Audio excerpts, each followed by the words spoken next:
पूरे 3 साल बाद पंकज दुबई से वापस इंडिया लौटा था। एयरपोर्ट पर कदम रखते ही उसके चेहरे पर एक प्यारी सी मुस्कान फैल गई। अपने दिल को ये समझाने में उसे पूरे 3 साल लग गए थे कि अब उसे वापस लौटना चाहिए। इसी वजह से वह बिना किसी को बताए अचानक इंडिया आ गया था। वो सबको सरप्राइज देना चाहता था, खासकर ये देखना चाहता था कि शिल्पा उसे सामने देखकर कैसे रिएक्ट करेगी। शिल्पा एक बेहद खूबसूरत और मासूम सी लड़की थी और पंकज का दिल उसके लिए आज भी उसी बेताबी से धड़क रहा था। जैसे ही टैक्सी उसके बड़े से आलीशान बंगले के सामने आकर रुकी, उसने अपना सामान उतारा और डोरबेल बजाई। चौकीदार ने जब उसे देखा तो उसके चेहरे पर खुशी फैल गई। वह मुस्कुराते हुए बोला, साहब जी आप आ गए, और तुरंत दरवाजा खोल दिया। पंकज ने अपना सामान नौकर को थमाया और बोला, अंदर ले आओ। फिर पूरे स्टाइल और आत्मविश्वास के साथ बंगले के अंदर दाखिल हो गया। लाउंज में कदम रखते ही उसकी नजर सबसे पहले अपनी माँ सरोज जी पर पड़ी, जो नौकरानी से रात के खाने के बारे में बात कर रही थी।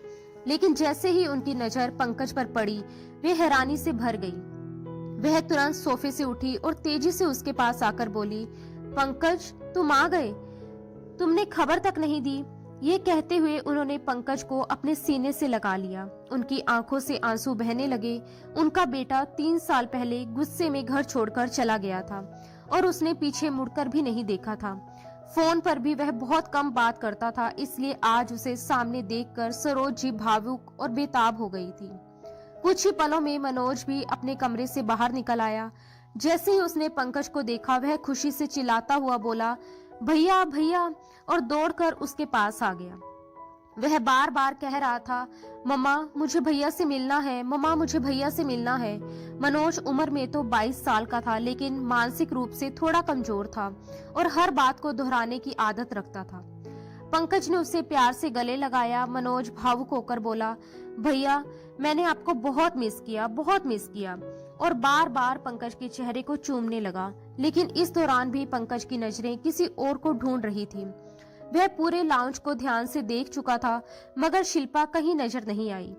उसके दिल में हल्की सी बेचैनी उठने लगी, लेकिन वह अपनी माँ से ये पूछने की हिम्मत नहीं जुटा पा रहा था कि शिल्पा कहाँ है। कुछ देर बाद उसने हल्के से कहा, बाकी सब लोग नजर नहीं आ रहे। इस पर सरोज जी लापरवाही से बोली, बाकी कौन? इस घर में मेरे और मनोज के अलावा कौन रहता है? बस हम दोनों ही हैं, बाकी तो नौकर है। क्या तुम नौकरों से भी मिलोगे? माँ की ये बात सुनकर पंकज थोड़ा परेशान और असमंजस में पड़ गया। शिल्पा के बारे में पूछने के लिए जो शब्द उसके होठों तक आए थे, वे वहीं दबकर रह गए। माहौल को संभालते हुए उसने कहा, मैं बहुत थक गया हूँ, थोड़ी देर आराम करूंगा। सरोज जी ने प्यार से पूछा, अच्छा ये बताओ खाने में क्या खाओगे? पंकज मुस्कुराते हुए बोला, मम्मा अब आप जो भी बना देंगी मैं खा लूंगा। 3 साल से घर के खाने के लिए तरस गया हूँ। सरोज जी भावुक होकर बोली, आज मैं खुद किचन में जाकर तुम्हारे लिए खाना बनाऊंगी, तुम पहले फ्रेश हो जाओ। जब पंकज अपने कमरे में पहुंचा तो कमरा साफ सुथरा और पहले जैसा ही सजा हुआ था। कमरे में कोई नजर नहीं आ रहा था, लेकिन वॉशरूम से शावर की आवाज आ रही थी, जिससे साफ जाहिर था कि कोई अंदर नहा रहा है। बेड पर रखे कपड़ों को देखकर पंकज के मन में एक अजीब सा ख्याल आया, जिसने उसे हल्की सी मुस्कान देने पर मजबूर कर दिया। वह वही खड़ा रहा। कुछ देर बाद शावर की आवाज बंद हुई और वॉशरूम का दरवाजा धीरे से खुला। बाहर निकलते ही शिल्पा ठिठक गई, क्योंकि सामने पंकज को खड़ा देखकर वह पल भर के लिए कुछ समझ ही नहीं पाई। पंकज भी उसे देखकर जैसे आंखें झपकाना भूल गया था और शिल्पा के तो मानो होश ही उड़ गए थे। उसने खुद को टॉवल से लपेट रखा था, जो उसके कंधों से ढीला ढाला सा बंधा हुआ था, और घुटनों से नीचे उसकी टांगे नजर आ रही थी। अचानक सामने पंकज को देखकर उसके हाथ से तौलिया छूटने ही वाला था और वह घबराकर उसे कसकर पकड़ने लगी। शिल्पा को अपनी आंखों पर यकीन नहीं हो रहा था कि पंकज सच में उसके सामने खड़ा है। उसका दिल तेजी से धड़कने लगा और दिमाग में हजारों सवाल घूमने लगे कि वह इस अजीब और अचानक बनी सिचुएशन को कैसे संभाले। दूसरी ओर पंकज भी उसे इस तरह सामने देखकर खुद को संभालने की कोशिश कर रहा था। 3 साल की दूरी, यादें और दिल में दबे जज्बात एक पल में उभर आए थे। वह उसकी मासूमियत, उसकी घबराहट और उसके सामने खड़े होने के एहसास से विचलित सा हो गया था। वह धीरे धीरे एक एक कदम बढ़ाकर उसकी ओर आया, लेकिन शिल्पा बुरी तरह घबरा गई और पीछे हटने लगी। घबराई हुई आवाज में वह बोली, आप यहाँ? पंकज ने हल्की मुस्कान और हैरानी भरे लहजे में कहा, हाँ मैं। क्यों, क्या हुआ? शिल्पा ने शर्म और घबराहट के बीच खुद को संभालते हुए कहा, आप ऐसे बिना बताए कमरे में कैसे आ सकते हैं? पंकज ने सहज अंदाज में जवाब दिया, दरवाजा खोलकर, ये मेरा ही कमरा है, मैं अपने कमरे में क्यों नहीं आ सकता? शिल्पा बड़ी मुश्किल से अपना तौलिया संभाले हुए थी। उसकी आंखों में शर्म, घबराहट और हैरानी साफ झलक रही थी। दिल की धड़कनें तेज थी और वह जल्दी से इस सिचुएशन से बाहर निकलना चाहती थी। उसने हिम्मत जुटाकर कहा, प्लीज आप बाहर जाइए, मुझे कपड़े बदलने हैं। पंकज हल्की शरारत और थकान भरे अंदाज में बोला, तो मेरे सामने बदल लो, मैं थक कर आया हूँ, मेरा बाहर जाने का कोई मन नहीं है। वैसे भी तुम मेरी बीवी हो। यह सुनकर शिल्पा को जैसे आग सी लग गई थी। उसके दिल में दबा हर पुराना जख्म एक पल में ताजा हो गया था। बीते सालों की तकलीफ, अपमान और दर्द उसके चेहरे पर साफ झलकने लगा। कांपती हुई आवाज में वह बोली, प्लीज बाहर जाइए। लेकिन पंकज का बाहर जाने का कोई इरादा नहीं था। शिल्पा एक हाथ से अपने तौलिए को कसकर थामे हुए थी और जैसे ही दूसरे हाथ से बेड पर रखे अपने कपड़े उठाने लगी, पंकज ने अचानक उसकी कलाई पकड़ ली। उसी पल उसका दूसरा हाथ उसके तौलिए पर जा टिका। शिल्पा की जान जैसे गले में अटक गई थी। डर, शर्म और घबराहट से उसकी आंखें फैल गई। वह कांपते हुए बोली, पंकज प्लीज, ये आप क्या कर रहे हैं? पंकज ने भावनाओं में बहते हुए कहा, अपनी बीवी से प्यार जताने की कोशिश कर रहा हूँ, जो इस हाल में भी कियामत ढा रही है, आते ही मुझे पागल कर रही है। शिल्पा और भी ज्यादा घबरा गई और भराई हुई आवाज में बोली, आप शायद भूल गए हैं कि आप मुझे किस हाल में छोड़कर गए थे। उसकी आंखों में आंसू झलक आए और फिर एक गहरी सिसकारी उसके होठों से निकल गई। उसकी टूटती हुई हालत देखकर पंकज का दिल भी पसीज गया। उसने तुरंत उसका हाथ छोड़ दिया। शिल्पा जल्दी से अपने कपड़े उठाकर वॉशरूम के अंदर चली गई। कमरे में एक अजीब सी खामोशी छा गई। पंकज ने गहरी सांस ली। उसके दिल में अपने किए पर पछतावा भी था, लेकिन उस वक्त हालात ही कुछ ऐसे बन गए थे कि वह खुद पर काबू नहीं रख पाया था। कुछ देर बाद जब शिल्पा वॉशरूम से बाहर आई तो उसकी नजरें झुकी हुई थी और चेहरे पर गहरी उदासी छाई हुई थी। पंकज ने मन ही मन ठान लिया था कि वह रात को उसकी सारी शिकायतें, गिले शिकवे और दर्द दूर करने की कोशिश करेगा। वह उसे इतना प्यार देगा कि 3 साल की सारी कड़वाहट उसके दिल से मिट जाएगी। लेकिन शिल्पा वॉशरूम से निकलते ही बिना कुछ कहे सीधा कमरे से बाहर चली गई। सफर की थकान और मन की उथल पुथल से पंकज भी परेशान था, इसलिए नहाकर कपड़े बदलने के बाद वह कुछ देर के लिए सो गया।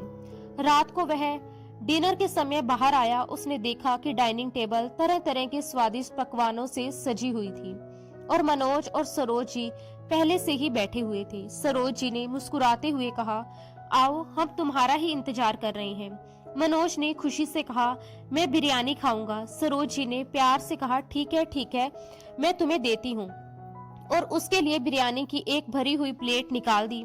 पंकज ने भी अपनी प्लेट में थोड़ी सी बिरयानी डाली, लेकिन उसकी नजरें बार बार इधर उधर घूम रही थी। उसने हल्की चिंता के साथ पूछा, शिल्पा कहाँ है? वो खाना नहीं खाएगी? सरोज जी ने लापरवाही से कहा, उसे छोड़ो, जब भूख लगेगी तो किचन में खा लेगी, तुम खाना खाओ। देखो, ये बिरयानी मैंने खुद अपने हाथ से बनाई है। पंकज कुछ भावुक हो गया और बोला, मम्मा, मैं अपने किए पर बहुत शर्मिंदा हूँ। मैं जो कुछ यहाँ करके गया था, मुझे उसका बहुत अफसोस है, लेकिन आपके सामने जो कुछ हुआ था, उस सिचुएशन के हिसाब से मेरा रवैया गलत नहीं था।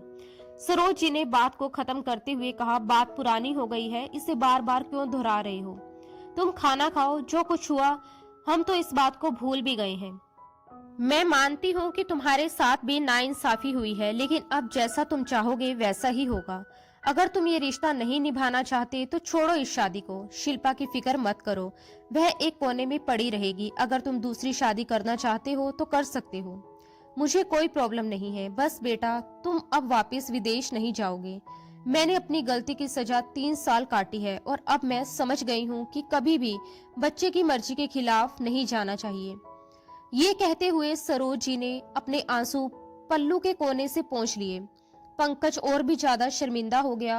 वो बोला, मम्मी, ऐसी कोई बात नहीं है, बस मैं थोड़ा इमोशनल हो गया था, लेकिन अब मैंने इस रिश्ते को अपना लिया है।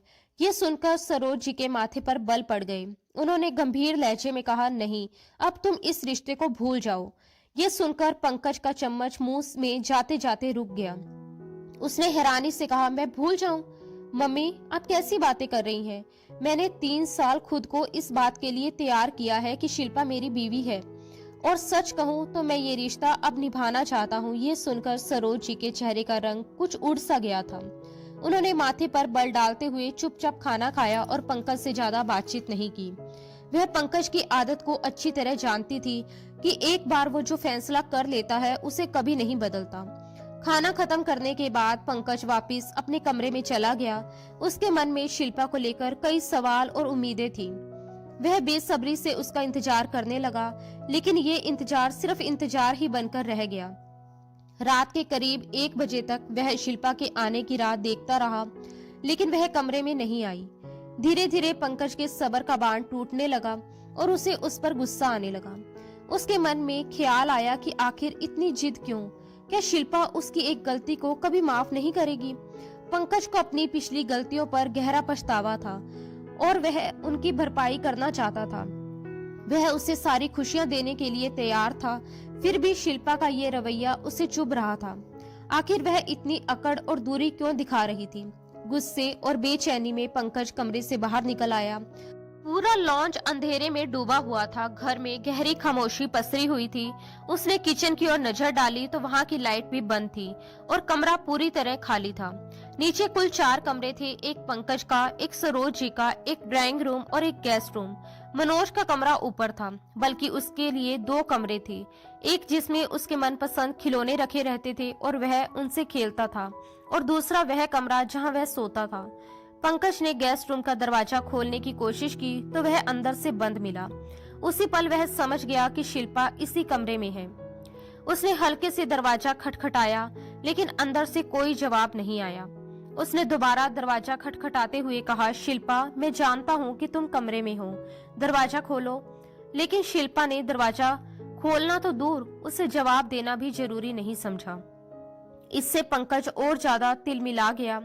गुस्से में वह वापस अपने कमरे में चला गया, तकिया ठीक किया और बिस्तर पर लेट गया। लेकिन उसकी आंखों से नींद कोसों दूर थी। जैसे ही वह आंखें बंद करता, शिल्पा का चेहरा उसकी आंखों के सामने घूमने लगता। उसका तौलिए से लिपटा हुआ रूप उसके दिमाग को और ज्यादा बेचैन कर रहा था। बार बार वही अदा, वही अंदाज उसकी आंखों के सामने आ रहा था। बेचैनी में वह फिर से उठ बैठा और उसका गुस्सा और भड़क गया। वह उठकर चुपचाप लॉन्च की ओर चला गया। चौकीदार, ड्राइवर और नौकर सभी अपने अपने कमरों में जा चुके थे और पूरा घर सन्नाटे में डूबा हुआ था। पंकज पीछे की तरफ से गेस्ट रूम की बाहरी खिड़की के पास पहुंचा। उसने देखा कि खिड़की पूरी तरह बंद नहीं थी। जैसे ही उसने खिड़की को थोड़ा सा खोला, अंदर से किसी के रोने की धीमी आवाजें सुनाई देने लगी। पंकज ने खिड़की से झांककर अंदर देखा और हल्के से पर्दा हटाया तो सामने का नजारा देखकर वह ठिठक गया। शिल्पा बिस्तर पर लेटी हुई रो रही थी। साफ जाहिर था कि वह पंकज से नाराज, आहत और दिल से टूटी हुई थी। लेकिन जैसे ही पंकज खिड़की के रास्ते कूदकर अंदर आया, आहट सुनते ही शिल्पा घबराकर उठकर बैठ गई। वह डरी हुई आवाज में बोली, कौन है? कौन आया है? उसने तुरंत लाइट ऑन की और सामने पंकज को देखकर और ज्यादा घबरा गई। गुस्से और हैरानी से भरे लहजे में वह बोली, आप यहाँ क्या कर रहे हैं? आपको शर्म नहीं आती? चोरों की तरह मेरे कमरे में आ गए। पंकज ने गुस्से से भरी आवाज में कहा, तुम्हें मेरी बात समझ नहीं आई? दरवाजा खटखटाया था ना मैंने। प्यार से बात समझ नहीं आती। शिल्पा तुरंत घबराकर खड़ी हो गई और कांपती हुई आवाज में बोली, प्लीज आप यहाँ से चले जाएं। लेकिन तब तक पंकज उसके काफी करीब आ चुका था। उसके सामने आकर खड़ा हो गया था। इससे पहले कि शिल्पा कुछ कदम पीछे हट पाती, पंकज ने भावनाओं में बहते हुए उसे अपने पास खींच लिया। वह घबरा गई और खुद को छुड़ाने की कोशिश करने लगी। पंकज ने भारी और उलझे हुए लहजे में पूछा, क्या कर रही थी? लेकिन शिल्पा ने कोई जवाब नहीं दिया, बस खुद को उससे अलग करने की कोशिश करती रही। पंकज ने कहा, मैं तुमसे अपने पिछले बर्ताव के लिए माफी मांगना चाहता हूँ और इस रिश्ते को वैसे निभाना चाहता हूँ जैसे निभाने का मेरा हक है। मैं तुम्हें इज्जत के साथ अपने कमरे में लेकर जाना चाहता था, लेकिन तुम नहीं आई। खैर, ये भी तो मेरा ही कमरा है। शिल्पा डर और बेचैनी के साथ बोली, प्लीज आप मुझसे दूर रहिए, मैं आपके पास नहीं आना चाहती। पंकज ने भावनाओं में डूबते हुए कहा, मेरे दिमाग को उलझाकर, मेरी सारी भावनाओं को भड़काकर अब तुम कह रही हो कि तुम मेरे पास नहीं आओगी। ऐसे कैसे हो सकता है? आंखें बंद करता हूँ तो तुम्हारी वही छवि मेरी बेचैनी बढ़ा देती है। मुझे अंदाजा नहीं था कि तुम्हारी खूबसूरती मेरे होश पर इस कदर असर डालेगी। बहुत बड़ी गलती की मैंने, 3 साल बर्बाद कर दिए मुझे तो उसी रात। ये कहते कहते उसका लहजा और भी बहकने लगा, लेकिन शिल्पा लगातार खुद को उससे छुड़ाने की कोशिश कर रही थी। पंकज की पकड़ मजबूत थी और हालात उसके काबू से बाहर होते जा रहे थे। जब शिल्पा खुद को पूरी तरह असहाय महसूस करने लगी तो उसकी आंखों से आंसू बहने लगे, वह रोने लगी। ये देखकर पंकज का दिल कुछ पिघल गया। पंकज ने कहा, क्या बात है, रो क्यों रही हो? उसने कहा, प्लीज मुझसे दूर रहो। पंकज कहने लगा, बहुत नखरे दिखा रही हो तुम, मैं तुम्हारे और नखरे बर्दाश्त नहीं करूंगा। ये कहकर वह उसे बिस्तर तक ले आया और उसे बिस्तर पर लिटा दिया। इससे पहले कि वह उठती या कोई विरोध करती, पंकज ने उसे मौका ही नहीं दिया था। वह खुद को उस पर गिरा चुका था और अब उसके ऊपर हावी हो चुका था। वह कहने लगी, प्लीज एक बार मेरी बात सुन ले। लेकिन पंकज बेसुध होकर आगे बढ़ने लगा था। उसने उसके बालों को पूरी तरह खोल दिया था और अपनी उंगलियां उसके बालों में फंसा दी थी। इससे पहले कि वह अपनी बेचैनी उस पर उतारता, वह बेहोश हो चुकी थी। उसे बिल्कुल निस्तेज देखकर पंकज के होश उड़ गए। वह उसे हिलाने डुलाने लगा और कहने लगा, भगवान के लिए उठो, तुम्हें क्या हुआ है? मैंने तो तुम्हारे साथ ऐसा कुछ भी नहीं किया, अभी तो कुछ किया ही नहीं। लेकिन शिल्पा को होश नहीं आ रहा था। पंकज इतना परेशान था कि रात को ही उसे गोद में उठाकर लॉन से होते हुए बाहर ले आया। उसने अपनी गाड़ी की पिछली सीट पर उसे बड़ी सावधानी से लिटाया, फिर मेन गेट खोलकर गाड़ी बाहर निकाली। गेट बंद करने के बाद वह दोबारा गाड़ी में बैठा और तेज रफ्तार में ड्राइव करता हुआ उसे पास के अस्पताल ले गया। अस्पताल पहुंचते ही उसने घबराई हुई आवाज में लेडी डॉक्टर से कहा कि पता नहीं उसकी बीवी को अचानक क्या हो गया, वो बेहोश होकर गिर पड़ी थी। डॉक्टर ने उसे ऊपर से नीचे तक अजीब नजरों से देखा और बोली कि पहले आप इन्हें फोल्डिंग बेड पर लिटा दीजिए। उसने वैसा ही किया। जांच के बाद डॉक्टर ने सख्त लहजे में कहा कि अब आप बाहर जा सकते हैं। कुछ देर बाद नर्स बाहर आई और बोली कि आपकी बीवी को होश आ गया है। ये सुनते ही पंकज की रुकी हुई सांस जैसे वापस लौट आई। उसने घबराहट में पूछा कि क्या वह अपनी बीवी से मिल सकता है? नर्स ने कहा कि जी हाँ, आप मिल सकते हैं। वैसे भी डॉक्टर आपको बुला रही हैं, आपसे बात करना चाहती हैं। पंकज जैसे ही कमरे के अंदर गया, उसने देखा कि शिल्पा होश में थी, मगर उसकी आंखों से लगातार आंसू बह रहे थे और तकिया भीग चुका था। सामने कुर्सी पर डॉक्टर बैठी थी। डॉक्टर ने पंकज से जो कहा वह उसके होश उड़ाने के लिए काफी था। डॉक्टर ने गुस्से और नफरत भरे स्वर में कहा कि आपको जरा भी शर्म नहीं आती? आपने अपनी बीवी पर जिस तरह की क्रूरता दिखाई है, उसके शरीर के अंदर गंभीर जख्म हो चुके हैं और ये जख्म ऐसे हैं जिन्हें भरने में बहुत लंबा वक्त लगेगा। पता नहीं आप मर्द लोग बीवी के करीब आते ही इंसान से जानवर क्यों बन जाते हैं। डॉक्टर की बात सुनकर पंकज के पैरों तले जमीन खिसक गई। वह तो आज पहली बार शिल्पा के करीब आया था, फिर ये जख्म कैसे हो सकते थे? उसके दिमाग में सवालों का तूफान उठने लगा और सिर चकराने लगा। वह समझ नहीं पा रहा था कि ये सब आखिर कैसे हो सकता है। इन 3 सालों में वह शिल्पा से बेपनाह मोहब्बत करने लगा था। उसे अपनी की हुई हर गलती का एहसास हो चुका था और वह मन ही मन अपने किए का प्रायश्चित करना चाहता था। लेकिन उसे ये बिल्कुल अंदाजा नहीं था कि वह लड़की जो उसकी अमानत थी इतना बड़ा कदम उठा बैठेगी। आखिर उसने ये सब किस सोच के साथ किया था? पंकज अंदर ही अंदर गुस्से से उबल रहा था, लेकिन डॉक्टर के सामने वह कुछ बोल नहीं पाया। उधर शिल्पा की हालत ये थी कि वह पंकज से नजरें तक नहीं मिला पा रही थी। वह समझ नहीं पा रही थी कि पंकज के सवालों का क्या जवाब दे, क्योंकि उसकी आंखों में उठते सवाल वह साफ देख चुकी थी और उन सवालों का उसके पास कोई जवाब नहीं था। फिलहाल जब पंकज ने शिल्पा से गाड़ी में आकर बैठने को कहा तो उस वक्त उसका लहजा बेहद रूखा था। शिल्पा बहुत परेशान थी कि वह पंकज को क्या जवाब देगी, लेकिन गाड़ी में भी पंकज ने उससे कोई सवाल नहीं किया। पंकज के दिमाग में तो जैसे आंधियां चल रही थी। उसके जहन में सब कुछ धीरे धीरे वापस आने लगा कि उस दिन आखिर हुआ क्या था। वही घटना जिसने उसकी पूरी जिंदगी को बदल कर रख दिया था। बड़े उदास और टूटे हुए मन से पंकज अपने कमरे में दाखिल हुआ, जहां शिल्पा डरी सहमी बैठी हुई थी। उस वक्त पंकज की आंखों में जैसे खून उतर आया था। वह सोच भी नहीं सकता था कि उसके साथ ऐसा कुछ हो भी सकता है। वह गुस्से से कमरे में घुसा और दरवाजा इतनी जोर से बंद किया कि शिल्पा कांप उठी। वह गुस्से में कहने लगा, तुम क्या समझती हो कि मैं तुम्हारा घूंघट उठाऊंगा, तुम्हारी तारीफ में जमीन आसमान एक कर दूंगा, या तुम्हें अपनी मोहब्बत से नवाज दूंगा।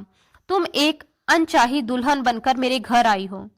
तुम मेरे लिए बिल्कुल भी कोई अहमियत नहीं रखती। मैं तुम्हारी शक्ल तक देखना पसंद नहीं करता। तुम्हारे साथ बैठकर बात करना तो बहुत दूर की बात है। पंकज का बस चलता तो वह उस नाजुक सी लड़की का बुरा हाल कर देता। वह तो वहां सिर्फ एक शादी में शामिल होने गया था। उसे क्या पता था कि किसी और की होने वाली बीवी उसकी अपनी बीवी बन जाएगी। वह अपनी माँ के साथ एक शादी में गया था। सरोज जी की सहेली की बेटी की शादी थी। उस वक्त पंकज को दुबई से आए हुए कुछ ही महीने हुए थे और उसे दोबारा वापस दुबई भी जाना था। लेकिन सरोज जी जिद करके उसे अपनी सहेली की बेटी की शादी में ले गई थी। वह एक पिछड़ा सा इलाका था, जहां एक छोटे से घर के सामने ही तंबू लगा हुआ था और मेहमानों को वहीं बिठाया जा रहा था। पंकज इस तरह की शादियों में आने का आदी नहीं था। हमेशा अमीर लोगों के साथ ही उसका उठना बैठना और मिलना जुलना रहा था। वह सिर्फ अपनी माँ के जोर देने पर वहां आया था, इसलिए चुपचाप जाकर कुर्सी पर बैठ गया। वहां उसके लिए दिलचस्पी के लायक कुछ भी नहीं था, इसलिए वह अपने मोबाइल पर टेक्स्ट मैसेज करने लगा। शादी के बारे में उसने अभी कुछ भी नहीं सोचा था। कुछ देर बाद दुल्हन को स्टेज पर लाया गया। पहली ही नजर जब पंकज की शिल्पा पर पड़ी तो वह मन ही मन उसकी खूबसूरती देखकर तारीफ किए बिना नहीं रह पाया।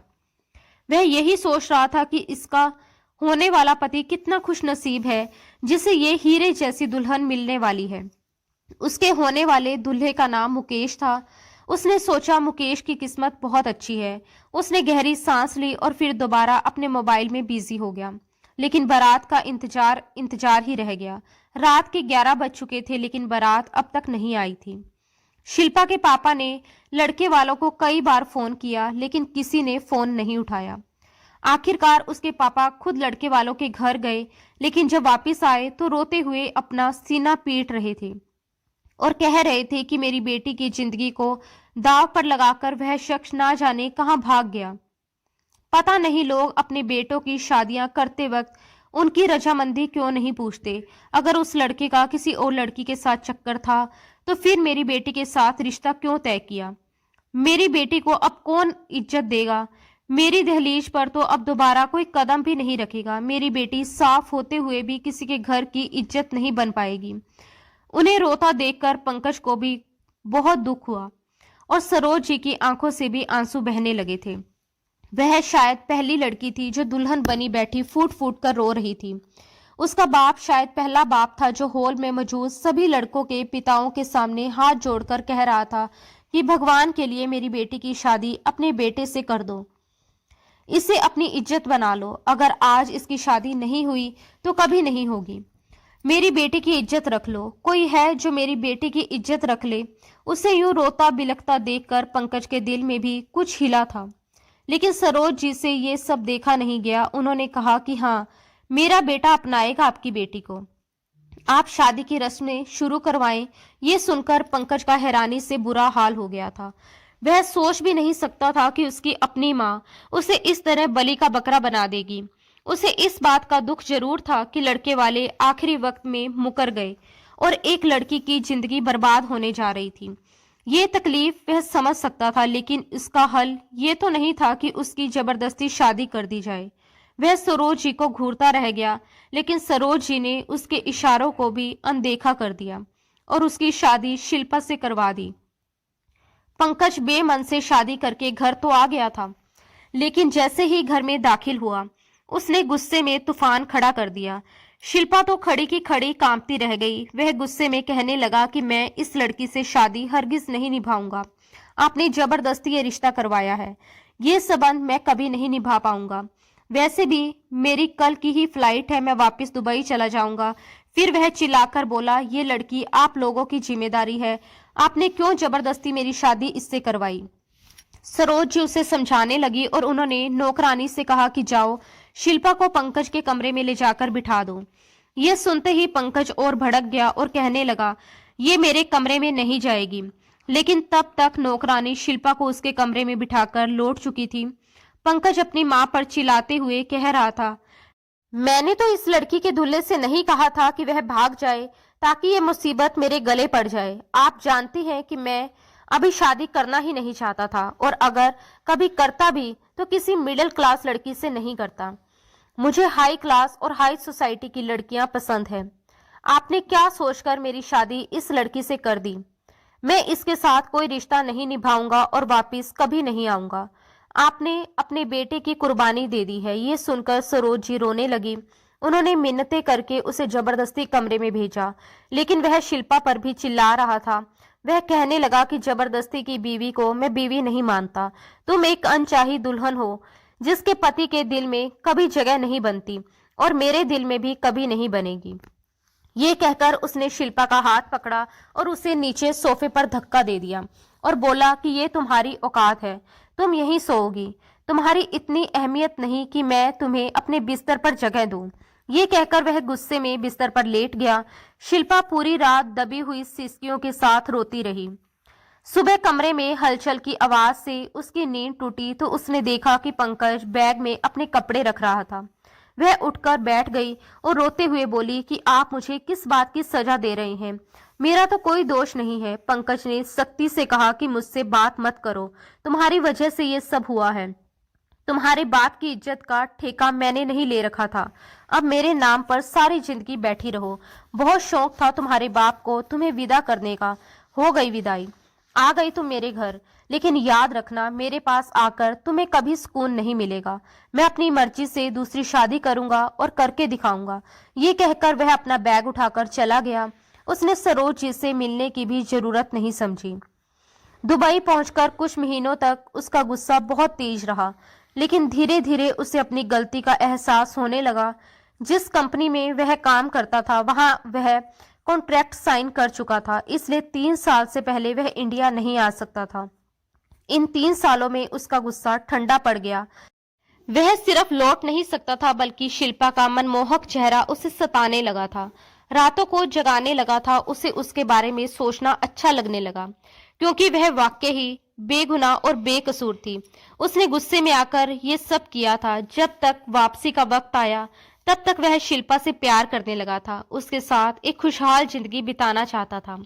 वह मन ही मन अपनी गलती का प्रायश्चित भी कर रहा था, लेकिन जो कुछ लेडी डॉक्टर ने उसे बताया था वह उसके होश उड़ाने के लिए काफी था। वह सोच भी नहीं सकता था कि वह लड़की उसके साथ इतना बड़ा धोखा करेगी। उसकी बीवी होते हुए भी वह ऐसा कर सकती है, ये बात उसके जहन में बैठ ही नहीं पा रही थी। उसने ये सब किया, लेकिन कैसे किया?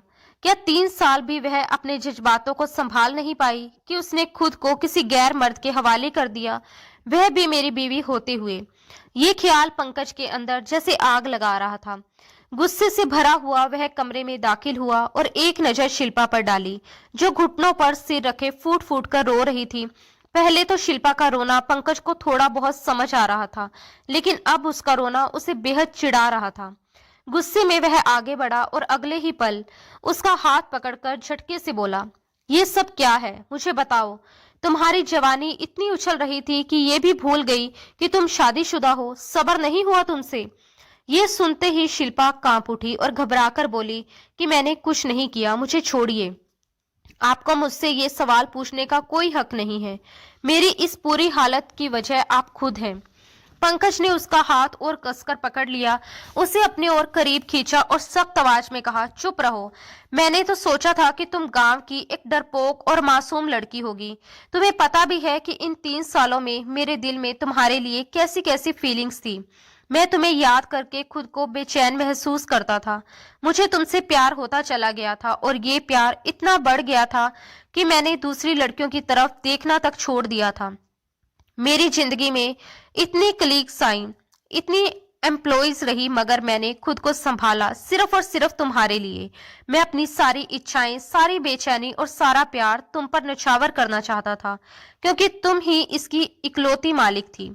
मगर तुमने क्या किया? ये कहते हुए उसने एक झटके से शिल्पा को छोड़ दिया और वह बिस्तर पर जा गिरी। दर्द के मारे उसके मुंह से सिसकियां निकल पड़ी। डॉक्टर की कही बातें अभी भी पंकज के दिमाग में गूंज रही थी। गुस्से में वह दरवाजा बंद करना भूल गया था। कमरे से रोने की हल्की हल्की आवाज बाहर तक आई तो सरोज जी भी वहीं पहुंच गई। वह ठीक उसी वक्त कमरे में आई जब पंकज ने शिल्पा को बिस्तर पर झटक कर गिराया था। अगले ही पल सरोज जी घबराकर बोली, हे भगवान, क्या हो गया बेटा? इस लड़की ने तुम्हें क्या कह दिया? सब ठीक तो है ना? अपनी माँ को सामने देखकर पंकज तुरंत शिल्पा से दूर हट गया और बोला, कुछ नहीं मम्मी, आप यहाँ से जाइए, ये मेरा और इसका पर्सनल मैटर है। मगर उसकी बात सुनते ही सरोज जी तुरंत आगे बढ़ गई। शिल्पा पहले ही पंकज की डांट सुन चुकी थी। दिल और दिमाग दोनों टूट चुके थे और अब सरोज जी ने भी उसके कंधों को पकड़कर उसे जोर से झंझोड़ दिया। गुस्से और ताने से भरी आवाज में वह बोली, तुमने मेरे बेटे के साथ क्या कर दिया? तुम्हारी वजह से मेरा बेटा पूरे 3 साल तक मुझसे दूर रहा। मैं तो आज उस पल को कोसती हूँ जब तुम पर दया दिखाकर तुम्हें अपने घर की बहू बनाकर ले आई थी, और अब जब मेरा बेटा वापस लौटा है, अभी ठीक से 2 दिन भी नहीं हुए कि तुमने फिर से उसे परेशान करना शुरू कर दिया। चलो यहाँ से, मैं तुम्हें इस कमरे में नहीं रहने दूंगी। ये कहते हुए वह शिल्पा का हाथ पकड़कर उसे वहां से ले जाने लगी। तभी पंकज ने आगे बढ़कर अपनी माँ को रोक लिया। सख्त लहजे में बोला, नहीं माँ, ये यहीं रहेगी मेरे कमरे में। ये मेरी बीवी है और मुझे जो भी इससे बात करनी है मैं खुद कर लूंगा। सरोज जी लगातार उसे समझाती रही कि नहीं, तुम इस लड़की से दूर रहो, ये कहीं से भी तुम्हारे लेवल की नहीं है। लेकिन पंकज ने अपनी माँ को जिस नजर से घूर कर देखा, उसे देखकर सरोज जी को मजबूरन उसका हाथ छोड़ना पड़ा। पंकज ने दरवाजा बंद कर अंदर से लॉक कर लिया, फिर पलटकर शिल्पा की तरफ देखा और गुस्से में बोला, ये रोने का नाटक बंद करो और साफ साफ बताओ कि किसके साथ तुमने गलत काम किया है। मुझे सब बताओ। शिल्पा डर के मारे 2 कदम पीछे हट गई। कांपते हाथों से अपने आंसू पोंछते हुए बोली, मैं कुछ नहीं जानती। मुझे बस इतना पता है कि मेरे साथ जो कुछ भी हुआ है उसकी वजह सिर्फ और सिर्फ आप हैं। फिर हिम्मत जुटाकर शिल्पा ने कहा, अगर आप मुझे एक नई नवेली दुल्हन को यूं अकेला छोड़कर ना जाते तो मेरे साथ ये सब कुछ कभी ना होता। पंकज उसकी बात का मतलब समझ ही नहीं पा रहा था, बल्कि उल्टा वो यही मान बैठा था कि शायद ये लड़की सच में अपनी इच्छाओं पर काबू ना रख पाई और किसी गैर मर्द के साथ गलत कर चुकी है। यही शक और गुस्सा उसके दिमाग पर पूरी तरह हावी हो गया। उसके दिल में शिल्पा के लिए नफरत की आग भड़कने लगी। वह गुस्से में दहाड़ते हुए बोला, बहुत शौक था तुम्हें अपने पति की अमानत में खयानत करने का, पति की गैर मौजूदगी में अपने आशिकों के साथ वक्त गुजारने का। अब मैं तुम्हें बताऊंगा कि पंकज बदला कैसे लेता है।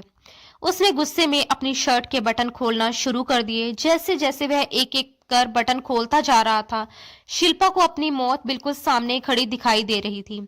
उसका दिल जोर जोर से धड़कने लगा, सांसें थरथराने लगी और पूरा शरीर डर से कांप उठा। वह घबराकर पीछे हटने लगी, दीवार की तरफ सिमटती चली गई और कांपती आवाज में बोली, नहीं, आप ऐसा नहीं कर सकते। दूर हटिए मुझसे। मैं पहले ही बहुत तकलीफ से गुजर रही हूँ, मुझे और तकलीफ मत दीजिए। उसकी आंखों से आंसू लगातार बह रहे थे और आवाज में बेबसी साफ झलक रही थी।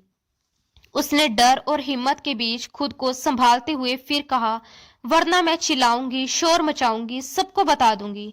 शिल्पा के मुंह से ये सुनते ही पंकज झट से आगे बढ़ा और उसी का दुपट्टा उसके गले से खींच लिया। अचानक हुए इस हरकत से वह बुरी तरह घबरा गई और अपने हाथ सीने पर रखकर अपनी आबरू और खूबसूरती उससे छुपाने लगी। लेकिन तब तक पंकज अपनी शर्ट उतारकर एक तरफ फेंक चुका था। उसे इस हाल में देखकर शिल्पा ने डर और शर्म से अपना चेहरा ढक लिया। पंकज के चेहरे पर शरारती सी मुस्कान उभर आई और वह तंज भरे लहजे में कहने लगा, क्यों, अब शर्म आ रही है तुम्हें? अब मेरी भी तारीफ करो ना, जैसे अपने यार की करती होगी। यकीनन तुम्हारी मर्जी भी तो शामिल होगी ना। वह जानबूझकर खुद को भी तकलीफ दे रहा था और ऐसे शब्दों का इस्तेमाल करके शिल्पा को भी तोड़ना चाहता था। जानबूझकर वह एक एक कर ताने मार रहा था और शिल्पा लगातार रोती जा रही थी। वह रो रो कर हाथ जोड़ते हुए कह रही थी, आपको भगवान का वास्ता है, आप इस तरह के शब्दों का इस्तेमाल मत कीजिए। मैं आपकी बीवी हूँ, ऐसा मत कीजिए। मैं पहले ही बहुत तकलीफ में हूँ। आपने सुना था ना डॉक्टर ने क्या कहा था? उसकी रोती हुई आवाज सुनते ही पंकज की आंखों में अजीब सी चमक आ गई। उसने अपने माथे को खुजलाया और फिर उसी का दुपट्टा उसके मुंह पर कसकर बांधना शुरू कर दिया। हाथ और मुंह बांधने के बाद उसने उसे झटके से बिस्तर पर गिरा दिया। इससे पहले कि वह अपनी अगली हद पार करता, दरवाजे पर तेज तेज दस्तक होने लगी। लगातार धड़ाधड़ होती आवाज सुनकर पंकज एक झटके में उससे अलग हुआ और गुस्से में बोला, कौन है? अभी यहां से जाओ। मम्मी, क्या आप हैं? मगर बाहर से कोई जवाब नहीं आया। जैसे ही पंकज ने दरवाजा थोड़ा सा खोला, उसी पल दरवाजा पूरी ताकत से खुल गया और सामने मनोज कमरे में दाखिल हो गया। ये देखकर पंकज के माथे पर पहले से ही गहरी शिकन पड़ गई। अगले ही पल मनोज की नजर शिल्पा पर पड़ी, जो हाथ और मुंह बंधे बिस्तर पर बैठी सिसक सिसक कर रो रही थी। पंकज को गुस्से में देखकर मनोज तड़प उठा और बोला, ये सब क्या है भाई? आप इतनी प्यारी भाभी के साथ ऐसा बर्ताव कैसे कर सकते हैं? आपको शर्म आनी चाहिए। इतनी प्यारी गुड़िया जैसी सॉफ्ट सी शिल्पा के साथ आप ये सब कैसे कर सकते हैं? आपने उसे बांधकर क्यों रखा है? ये कहते हुए वह तुरंत शिल्पा की तरफ बढ़ा। मनोज को अपनी ओर आते देखकर शिल्पा और डर गई। वह बिस्तर पर चढ़ते हुए दूसरे किनारे की तरफ सरक गई और घुटनों के चारों ओर अपनी बाहें लपेटकर सहम गई, जो पंकज को भी कुछ अजीब लगा। मगर उसी वक्त उसे मनोज पर भी गुस्सा आ गया और वह चिल्लाकर बोला, मनोज, तमीज नहीं है क्या तुम्हें? क्या माँ ने ये नहीं सिखाया यूं किसी के कमरे में नहीं घुसते? मनोज तुरंत पलट कर बोला, ये किसी का कमरा नहीं है, ये मेरी शिल्पा का कमरा है, समझे आप यहाँ से चले जाइए। आपने इसे बांधकर क्यों रखा है? हाँ, क्यों बांधा है? वह आगे बढ़कर शिल्पा को खोलना चाहता था, लेकिन शिल्पा लगातार खुद को उससे दूर करती जा रही थी। अगले ही पल पंकज आगे बढ़ा, मनोज का हाथ पकड़कर उसे अपने कमरे से बाहर घसीट लाया। मनोज बाहर गिर पड़ा। गुस्से से पंकज दहाड़ा, दोबारा मेरे कमरे के आसपास भी दिखाई मत देना, समझे तुम? दफा हो जाओ यहाँ से। ये कहकर उसने दरवाजा जोर से बंद कर दिया। उसका सारा मूड पहले ही खराब था। वह उस लड़की को सबक सिखाना चाहता था, मगर ना जाने क्यों उसे रोता देखकर उसके दिल में दया सी उमड़ आई। वह आगे बढ़ा, झटके से उसके मुंह से कपड़ा हटाया और सख्त आवाज में बोला, मैं तुम्हें इतनी आसानी से नहीं छोड़ूंगा, समझी तुम? आज रात तक का वक्त है तुम्हारे पास। सुबह तक तुम मुझे अपने उस आशिक का नाम बताओगी और मैं तुम्हें तलाक देकर खुद तुम्हारी विदाई उसके साथ करवा दूंगा। लेकिन अगर तुमने नौटंकी जारी रखी और सब भूल कर मेरे साथ जिंदगी में आगे नहीं बढ़ी, तो फिर देखना मैं तुम्हारा क्या हाल करता हूँ। ये कहकर वह उसे बेड से उठने को कहता हुआ बाहर चला गया। शिल्पा एक तरफ सोफे पर बैठी रोती रही और पूरी रात वही गुजार दी। वह कैसे बताती, किन शब्दों में बताती? उसकी आंखों से आंसू रुकने का नाम नहीं ले रहे थे। रोते रोते वह सोफे पर ही आधी लेटी हुई सो गई। अगली सुबह जब पंकज की आंख खुली तो उसने देखा कि वह गहरी नींद में सो रही है। शिल्पा को देखकर उसके माथे पर बल पड़ गए। कितनी मासूम दिखती है, मगर अंदर से उतनी ही बेकाबू लड़की है। कौन जानता था कि इस मासूम चेहरे के पीछे कैसी लड़की छिपी है, जो कुछ वक्त के लिए भी अपने पति का इंतजार नहीं कर पाई। ये सोचकर वह सीधा वॉशरूम में चला गया। आज वक्त से पहले ही उसकी आंख खुल गई थी। शायद वह सारी रात ठीक से सोया ही नहीं था। फ्रेश होने के बाद वह कमरे से बाहर निकला। अभी तक सरोज जी सो रही थी, मगर किचन से आती खटपट की आवाज सुनकर उसके कान खड़े हो गए। वह बाहर जॉगिंग के लिए निकलने ही वाला था कि आवाज सुनकर रुक गया। धीरे धीरे बिना कोई आहट किए वह किचन की ओर बढ़ा और दीवार की ओट लिए थोड़ी दूर पर खड़ा हो गया। अंदर से नौकरानी की आवाज आ रही थी, अरे छोटे साहब, ये क्या कर रहे हैं आप? अगर बीवी जी ने देख लिया तो आपको तो कुछ नहीं कहेगी, लेकिन मुझे बहुत मारेगी, वह भी मुर्गा बनाकर। वह हंसते हुए उससे बात कर रही थी। तभी किचन में गूंजी आवाज सुनकर पंकज के होश उड़ गए। आंखों में बची खुची नींद भी पल भर में गायब हो गई। वह सांस तक रोककर खड़ा रहा, कहीं अगला शब्द सुनने से रह ना जाए। मनोज बोला, अरे कुछ नहीं होता, कोई तुम्हें कुछ नहीं कहेगा, समझी? कोई तुम्हें कुछ नहीं कहेगा। मैं हूं ना, बस मेरी बात मानती जा। बदले में जो कहोगी मैं करता जाऊंगा। मनोज की आवाज कांप रही थी। लहजा अजीब सा नशीला था, जैसे वह किसी मदहोशी में डूबा हो। थोड़ा आगे बढ़कर जब पंकज ने अंदर का नजारा देखा तो उसे अपनी आंखों पर यकीन नहीं हुआ। करीब 25-26 साल की नौकरानी नाश्ता बना रही थी और वहीं मनोज उसे बाहों में भरे, सिर उसके कंधे पर टिकाए बातें कर रहा था। पंकज फौरन पीछे हट गया। मनोज की ये हरकतें, वह तो 21-22 साल का होकर भी बच्चों सा था। फिर ये सब कैसे? शायद पंकज भूल गया था कि भले ही उसका दिमाग पूरी तरह परिपक्व ना हो, लेकिन वह शारीरिक तौर पर जवान हो चुका था। उसके भीतर भी वही इच्छाएं थी जो इस उम्र के लड़कों में होती हैं। सही गलत की पहचान ना होने के कारण वह फिल्मों और टीवी ड्रामों में देखा सुना ही यहाँ दोहरा रहा था और नौकरानी भी उसका फायदा उठा रही थी। वह बोली, मनोज बाबू, आपको पता है मुझे ना 5,000 रुपए चाहिए। मनोज ने उसे और पास खींचते हुए कहा, हाँ वैसे भी मम्मी के पर्स में बहुत से नोट रहते हैं। मम्मी के पास तो बहुत पैसे हैं, उनका पर्स हर वक्त पैसों से भरा रहता है। और अब तो पंकज भाई के पास भी मैंने ऐसे बहुत से पैसे देखे हैं। अगले ही पल नौकरानी खिलखिलाकर हंस पड़ी और बोली, मेरे राज दुलारे मनोज बाबू, आपको पता है अगर आप मुझे वे नोट लाकर देंगे तो मैं आपको कुछ ऐसा तोहफा दूंगी कि आप सोच भी नहीं सकते। आपको कितना अच्छा लगेगा। मनोज तुरंत उत्साहित होकर कहने लगा कि सच? अगर मैं तुम्हें वे नोट लाकर दूं तो तुम मुझे अच्छे अच्छे तोहफे दोगी? जो मैं कहूंगा वही करोगी? उसकी आंखों में अजीब सी चमक थी और आवाज में बचकानी जिद। वह आगे झुकते हुए बोला, प्लीज तुम मेरे कमरे में आया करो ना। मैं तुम्हारे साथ ढेर सारी बातें करना चाहता हूँ और तुम्हें बहुत ज्यादा प्यार भी करना चाहता हूँ, बिल्कुल वैसे ही जैसे फिल्मों में हीरो अपनी हीरोइनों से करते हैं। उसकी बातें सुनते ही किचन के बाहर खड़े पंकज के पैरों तले जमीन खिसक गई। उसे यकीन ही नहीं हो रहा था कि मनोज के मुंह से ऐसे शब्द निकल सकते हैं। उसके दिल की धड़कन तेज हो गई। दिमाग में एक साथ सैकड़ों ख्याल घूमने लगे। वह सोच भी नहीं सकता था कि मनोज इस तरह की हरकतें भी कर सकता है। अगले ही पल पंकज तेज कदमों से किचन में दाखिल हुआ। उसे देखते ही मनोज घबराकर झट से नौकरानी से अलग हो गया, जैसे कोई बच्चा चोरी करते पकड़ा गया हो। नौकरानी भी बुरी तरह घबरा गई और हड़बड़ाहट में अपने कपड़े ठीक करने लगी। लेकिन उससे पहले कि वह कुछ समझ पाती, पंकज ने उसके मुंह पर एक जोरदार थप्पड़ जड़ दिया। थप्पड़ की आवाज पूरे किचन में गूंज उठी। पंकज गुस्से से कांप रहा था और दांत भींचते हुए बोला, बेशरम औरत, शर्म नहीं आती? 2 बच्चों की माँ हो और इस तरह की हरकतें करती फिर रही हो। मुझे जरा भी अंदाजा नहीं था कि तुम ऐसे भी निकलोगी।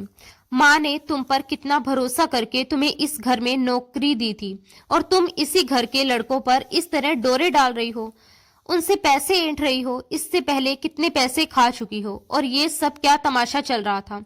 उधर मनोज डर के मारे दीवार से चिपक गया था। उसके चेहरे का रंग उड़ चुका था। दोनों हाथों से उसने अपना चेहरा ढक लिया और कांपती आवाज में बोला, भाई मुझे मत डांटो, मैंने कुछ नहीं किया। मैं तो आपका छोटा भाई हूं ना, मैं तो बस ऐसे ही देख रहा था। सच में मैंने कुछ नहीं किया। उसकी हालत देखकर साफ लग रहा था कि वह हालत की गंभीरता समझ ही नहीं पा रहा। नौकरानी भी अब फूट फूट कर रोने लगी। चोरी पकड़ी जाने पर वह तुरंत दोनों हाथ जोड़कर पंकज के कदमों में गिर पड़ी और गिड़गिड़ाते हुए बोली, माफ कर दीजिए बड़े साहब, मुझसे गलती हो गई। आप ही बताइए, आप मालिक लोग हो, मुझ जैसी गरीब को पैसे की जरूरत पड़े तो मैं कहाँ जाऊं? ये तो मनोज बाबू हैं जिन्होंने मुझे ये सब करने पर मजबूर किया। मैं तो इन्हें पागल समझती थी, मगर ये अक्सर ऐसी हरकतें करके मुझे पैसे दे देते थे और मैं चुपचाप ले लेती थी। पंकज बड़ी मुश्किल से अपना गुस्सा काबू में रखे हुए था। उसकी मुट्ठियां भींची हुई थी और आंखों में आग सी जल रही थी। दिल तो यही कह रहा था कि इसी वक्त इस औरत का मुंह तोड़ दे, लेकिन उसने खुद को रोक लिया। सख्त लहजे में उसने कहा, दफा हो जाओ यहाँ से और दोबारा मुझे इस घर में दिखाई मत देना। उसकी आवाज में कोई नरमी नहीं थी। नौकरानी एक पल भी रुके बिना वहां से भाग निकली। अब पंकज का पूरा ध्यान मनोज पर था, जो जैसे दीवार में ही समा जाना चाहता था। उसका शरीर सुंगड़ा हुआ था और आंखों में खौफ साफ झलक रहा था। जैसे ही पंकज ने मुंह खोला कि कुछ कहे, अगले ही पल मनोज चीख चीख कर रोने लगा। वह रो रो कर कहने लगा, मम्मा मम्मा प्लीज मुझे बचाओ, देखिए पंकज भाई मुझे मार रहे हैं, मम्मा प्लीज आइए। पंकज भाई मुझे मारेंगे, मेरी जान ले लेंगे, मैंने कुछ नहीं किया, इनको बताइए ना। वो लगातार रो रहा था। सरोज जी भी बेटे के रोने की आवाज सुनकर घबराकर उठ गई। जैसे ही वह किचन के पास पहुंची और उन्होंने पंकज को मनोज को डांटते हुए देखा तो बिना कुछ सोचे समझे तुरंत आगे बढ़कर मनोज को अपने सीने से लगा लिया। उसके सर पर हाथ फेरते हुए बोली, क्या हुआ पंकज, तुम अपने छोटे भाई से इस तरह क्यों बात कर रहे हो? तुम जानते हो ना कि ये नॉर्मल नहीं है, इसका मानसिक संतुलन ठीक नहीं है। सरोज जी की आवाज में चिंता और ममता साफ झलक रही थी। पंकज ने गहरी सांस ली। उसके मन में उबाल मचा हुआ था। वह मन ही मन बड़बड़ाया कि सिर्फ मानसिक संतुलन ही खराब नहीं है, मगर उसने ये बात जुबान पर नहीं लाई। थोड़ी देर चुप रहने के बाद वह बोला, माँ जरा इससे पूछिए कि ये सुबह सुबह नौकरानी के साथ क्या कर रहा था। जिस तरह की बातें ये उससे कर रहा था, मुझे तो आपको बताते हुए भी शर्म आ रही है। और सिर्फ बातें ही नहीं, ये आपके पर्स से पैसे चुराकर उन नौकरानियों को देता रहता है। माँ अपने मनोज का चेहरा देखती रह गई। उसकी मासूम शक्ल और डरी हुई आंखों को देखकर उसका दिल पसीज गया। कुछ पल बाद वह बोली, नहीं नहीं बेटा, तुम ऐसे कैसे कह सकते हो? ये सब आजकल की शरारती और तेज दिमाग नौकरानियों की चालें होती हैं। जरूर उन्होंने ही इसे फंसाने की कोशिश की होगी। तुम फिक्र मत करो, मैं आज ही उसे नौकरी से निकाल दूंगी और उसकी जगह कोई भरोसेमंद लड़की रख लूंगी। ये कहते हुए वह मनोज का हाथ पकड़कर उसे अपने साथ वहां से ले गई। उसके बाद पंकज का पूरा दिन जैसे बोझ में बीत गया। घर में भी उसका मन काम में बिल्कुल नहीं लग रहा था। रह रहकर उसे सुबह का वह मंजर याद आ जाता और फिर पिछली रात शिल्पा के साथ हुई पूरी घटना उसकी आंखों के सामने घूम जाती। वह खुद को ही कोसते हुए मन ही मन कहने लगा, वाह पंकज, जिंदगी में पहली बार तुझे कोई लड़की दिल से पसंद आई जो तेरी बीवी थी, जिसके साथ तू अपनी पूरी जिंदगी खुशी से बिताना चाहता था। इतनी खूबसूरत बीवी तो किस्मत वालों को मिलती है, मगर जैसे चांद पर दाग होते हैं वैसे ही तेरी बीवी ने भी तुम्हारे साथ विश्वासघात कर दिया। भारी दिमाग और थके हुए बदन के साथ वह बाहर से शाम को घर लौटा तो घर में कदम रखते ही उसकी नजर सबसे पहले किचन से काम निपटाकर बाहर निकली हुई शिल्पा पर पड़ी। उसने अपना दुपट्टा एक तरफ कमर पर बांधा हुआ था। गर्मी की वजह से उसके चेहरे और गर्दन पर पसीने की बूंदें चमक रही थी। वह अपने ही ख्यालों में खोई दुपट्टे के कोने से पसीना पोंछती हुई कमरे की तरफ जा रही थी। तभी पंकज की नजर मनोज पर पड़ी, जो टीवी पर कार्टून देखते हुए भी शिल्पा को अजीब सी चमक भरी आंखों से घूर रहा था। ये देखकर पंकज का खून खोल उठा। उसने तुरंत तेज आवाज में शिल्पा को पुकारा। शिल्पा ने पलटकर उसकी तरफ देखा और घबराकर तुरंत अपना दुपट्टा ठीक करती हुई उसके पास आ गई। पंकज सख्त लहजे में बोला, ये क्या तरीका है? आइंदा के बाद मैं तुम्हें यूं दुपट्टा कमर पर बांधे हुए घूमते हुए नहीं देखना चाहता। पंकज का हाथ बढ़ते ही शिल्पा ने तुरंत दुपट्टा अपने सीने पर ठीक से ले लिया। ये सब देखकर सरोज जी हंस पड़ी, जो खुद अक्सर बिना दुपट्टे के ही घर में घूमती थी। उस वक्त भी वह ढीली ढाली कुर्ती और ट्राउजर में थी। हंसते हुए पंकज के पास आकर बोली, क्या पंकज बेटा, क्या हो गया? तुम कब से पुराने जमाने के मर्दों की तरह अपनी बीवी पर पाबंदियां लगाने लगे? पंकज ने उन पर एक चुभती हुई नजर डाली और कठोर स्वर में कहा, इसे समझाइए, अपनी नजरों के इरादे ठीक रखे, ऐसा ना हो कि मुझसे 2 थप्पड़ खाकर इसे अकल आ जाए। ये सुनते ही सरोज जी के चेहरे पर कई रंग आकर चले गए। पंकज को देखते ही मनोज घबरा गया और तुरंत अपने कमरे की ओर भाग गया। पंकज वहीं लॉन्च में बैठ गया। कुछ देर सरोज जी से बातें करता रहा। सरोज जी उसके सामने एक के बाद एक कई लड़कियों की तस्वीरें रखती जा रही थी और कहने लगी, बताओ बेटा, तुम्हें इनमें से कौन सी लड़की पसंद है? मेरा बेटा जिस लड़की पर हाथ रखेगा मैं तुम्हारी शादी उसी से करवा दूंगी। मगर पंकज बिना कोई प्रतिक्रिया दिए चुपचाप उन तस्वीरों को देखता रहा। कुछ देर बाद उसने धीमे स्वर में कहा, मैं अभी इस बारे में आपको कुछ नहीं बता सकता। मैं बहुत ज्यादा थका हुआ हूँ और दिमागी तौर पर परेशान भी हूँ। जब मेरा मन शांत हो जाएगा तभी मैं आपको अपनी राय दूंगा। उसकी ये बात सुनकर सरोज जी को थोड़ी तसल्ली हुई और वह खुश होते हुए बोली, अच्छा, इसका मतलब इस लड़की से सचमुच तुम्हारा जी भर गया है। ये अच्छा ही है, इस लड़की को अपनी जिंदगी से हटा दो। वैसे भी इसका तुम्हारी जिंदगी में होना या ना होना कोई मायने नहीं रखता। माँ की ये बात सुनने के बाद वह सीधे अपने कमरे में आया। कमरे में प्रवेश करते ही उसने देखा कि शिल्पा सामने खड़ी थी। शिल्पा को देखकर उसने बिना कुछ कहे अलमारी से अपने कपड़े निकाले और खुद भी तैयार होकर बाहर आने लगा। तभी शिल्पा एक बार फिर किचन की ओर बढ़ी, लेकिन पंकज ने आवाज देकर उसे वहीं रोक लिया और सख्त लहजे में कहा, मैंने तुम्हें क्या कहा था? क्या तुम्हें सुनाई नहीं देता? शिल्पा डरते हुए बोली, क्या? मैंने तो कुछ नहीं सुना। ये सुनकर पंकज ने दोनों हाथ सीने पर बांध लिए और तीखे स्वर में बोला, मैंने तुम्हें कहा था ना कि तुम मुझे अपने उस बॉयफ्रेंड का नाम बताओगे जिसने मेरी गैर हाजिरी में तुम्हें खुशी दी है। ये सुनते ही शिल्पा ने अपनी नजरें फेर ली और कुछ पल चुप रहने के बाद बोली, मैं आपसे बार बार कह रही हूँ कि मुझसे इस तरीके से बात मत कीजिए। उतना ही बोलिए जितना बाद में आप हजम भी कर सकें। जो सवाल आप मुझसे पूछ रहे हैं वही सवाल अगर जाकर आप अपनी माँ से पूछेंगे तो ज्यादा अच्छा होगा, क्योंकि आपकी माँ ही इन सवालों का सबसे सही जवाब आपको दे सकती है। इतना कहकर शिल्पा वहां से चली गई और पंकज गहरी सोच में पड़ गया कि आखिर इस बारे में अपनी माँ से कैसे पूछे। काफी देर सोचने के बाद उसने बात को घुमा फिराकर अपनी माँ से पूछा, इन 3 सालों में शिल्पा कितनी बार अपने पेरेंट्स के घर गई है? जवाब में सरोज जी ने बेपरवाही से कहा, कहाँ गई? उसे तो हमारे इस बड़े घर की ऐसी आदत पड़ गई, एसी में रहती है। बड़ी मुश्किल से इन 3 सालों में कोई 8 से 10 बार ही अपने पेरेंट्स के घर गई होगी। पंकज ने फिर सवाल किया कि नहीं, मेरे आने से पहले पिछली बार वह कब गई थी? सरोज जी ने बेफिक्री से मुंह में कुछ डालते हुए जवाब दिया, अरे इसे तो 5 से 6 महीने हो चुके हैं, ये अपने पेरेंट्स के घर गई ही नहीं। ये सुनते ही पंकज गहरी सोच में डूब गया। इसका मतलब साफ था कि वह जो भी था यही का था, लेकिन कौन था वो? पंकज के दिमाग में एक के बाद कई सवाल और शक जन्म लेने लगे। अलग अलग कड़ियां जुड़ने लगी, मगर हर बार वह खुद ही शक के आगे सिर हिलाकर खुद को समझा लेता कि नहीं, ऐसा नहीं हो सकता। अगले दिन वह किसी काम से घर से बाहर गया हुआ था और जल्दी घर लौट आया। मन में एक ही ख्याल था कि आज अपनी माँ को सरप्राइज देगा। उसे लगा शायद माँ किचन में होगी। वह दबे कदमों से चलता हुआ किचन के दरवाजे तक पहुंचा ही था कि अंदर से शिल्पा के रोने की आवाज आने लगी। शिल्पा सिसक सिसक कर रो रही थी। उसकी आवाज सुनते ही पंकज के कदम वहीं थम गए और उसका दिल जोर जोर से धड़कने लगा। अगले ही पल अंदर से एक कर्कश आवाज गूंजी, कमीनी, क्या बताया है तूने पंकज को? बता मुझे, वो कल मुझसे इतनी पूछताछ क्यों कर रहा था? तुझे मैंने कितनी बार समझाया है पंकज के कमरे में मत जाया कर। कोई भी बहाना बना ले, कोई भी नाटक कर ले, लेकिन पंकज के कमरे में मत रहना।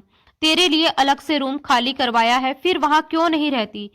क्या कह दिया है तूने पंकज को, जो वो मुझे बार बार जांच पड़ताल के अंदाज में सवाल कर रहा था? उसके जवाब में रोते हुए शिल्पा की कांपती आवाज गूंजी, मैंने उनसे कुछ नहीं कहा, मुझे छोड़ दीजिए, दर्द हो रहा है। क्या पहले आपने मुझे कम तकलीफें दी हैं जो अब मेरी जान लेना चाहती हैं?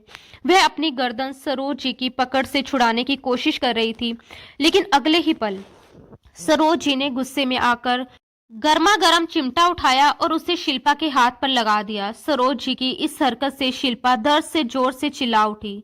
उसका यूं चिल्लाना पंकज से बर्दाश्त नहीं हुआ। वह तुरंत किचन में घुस गया और ऊंची आवाज में बोला, मम्मी, ये आप क्या कर रही हैं? जैसे ही शिल्पा की नजर पंकज पर पड़ी, उसने अगले ही पल सरोज जी की पकड़ से खुद को छुड़ाया और तुरंत पंकज के पीछे आकर छिप गई।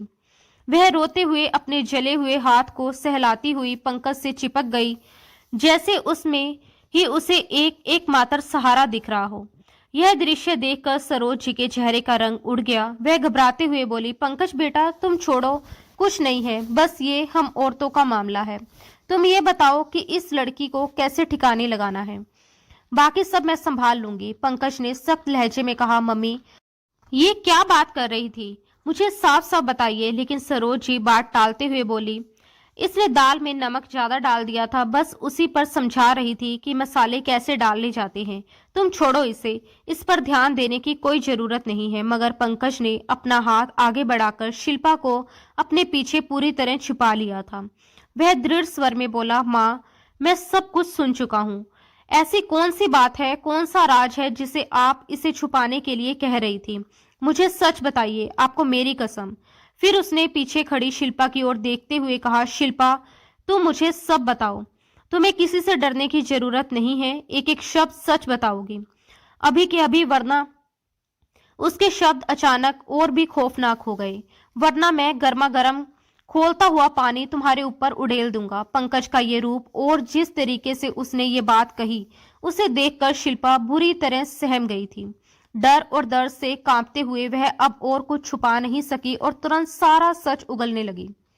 आज से 3 साल पहले जो कुछ हुआ था, वह शिल्पा के लिए किसी बंद किताब का नहीं, बल्कि एक खुली हुई जख्मी दास्तान का हिस्सा था, जिसे वह आज पंकज के सामने खोल रही थी। उसका गला भर भर आ रहा था, आंखों से आंसू थमने का नाम नहीं ले रहे थे और हर शब्द उसके दर्द की गहराई को बयां कर रहा था। वह फूट फूट कर रोते हुए कहने लगी, आप मुझे छोड़कर जा चुके थे और मैं आपके कमरे में अकेली बैठी लगातार रो रही थी। मन बहुत घबराया हुआ था, शरीर थक चुका था और दिमाग सुन पड़ गया था। मैं यूं ही अधलेटी हालत में बैठी थी कि अचानक कमरे में एकदम से अंधेरा छा गया। पहले तो मुझे समझ ही नहीं आया कि क्या हुआ, फिर अगले ही पल मुझे किसी की मौजूदगी का एहसास हुआ। मुझे लगा शायद आप वापस आ गए हैं, शायद मेरी तकलीफ देखकर लौट आए हों, लेकिन वह मेरी बहुत बड़ी गलतफहमी थी। कमरे में कोई और था जो धीरे धीरे मेरे करीब आया और फिर मेरे साथ गलत करने लगा। ये कहते हुए शिल्पा की सिसकियां तेज हो गई। वह रोते हुए आगे बताने लगी, उस रात मनोज ने मौके का फायदा उठाया था। उससे कुछ देर पहले वह अकेले अपने कमरे में बैठकर एक फिल्म देख चुका था, जिसमें दुल्हा दुल्हन के बीच होने वाली चीजें दिखाई गई थी और उसी ने उसके दिमाग को और ज्यादा गंदा कर दिया था। उसी वक्त उसने अपने मन में ये घटिया सोच बना ली थी कि जब भाई नई दुल्हन को छोड़कर चला गया है, तो अब भाभी के साथ ये सब उसे ही करना पड़ेगा। इसी सोच के साथ वह बिना सोचे समझे सीधे शिल्पा के कमरे में दाखिल हो गया। कमरे में जानबूझकर अंधेरा कर दिया गया और जबरदस्ती उसके साथ गलत काम किया गया। जब शिल्पा को पास में मनोज को लेटा हुआ दिखा, तो उसे जैसा सदमा लग गया। वह डर, बेबसी और घिन से कांप उठी और जोर जोर से पंकज को आवाजें देने लगी, मदद के लिए चीखने लगी। उसी शोर को सुनकर सरोज कमरे में आई। वहां का दृश्य देखकर और मनोज को रोते हुए खुद ही सारी बात कबूल कर लेने पर सरोज के होश उड़ गए थे, लेकिन उन्होंने सच्चाई का सामना करने की बजाय सारा दोष उल्टा शिल्पा पर ही डाल दिया। वह उसे डांटते हुए बोली थी, चुप कर, क्या तमाशा लगा रखा है, इज्जत का जनाजा निकालेगी क्या? जो कुछ हुआ अब हो गया, खबरदार जो तुमने किसी को भी बताने की कोशिश की, वरना बालों से पकड़कर तुम्हें घर से बाहर निकाल दूंगी। भीख मांगने के काबिल भी नहीं रहोगी। अपने गांव से कोसों दूर आई शिल्पा के लिए उस वक्त कोई रास्ता नहीं बचा था। उसे ये तक नहीं पता था कि वापस कैसे जाना है, किससे मदद मांगनी है। डरी, सहमी और पूरी तरह मजबूर होकर वह उसी घर में रहने को मजबूर हो गई।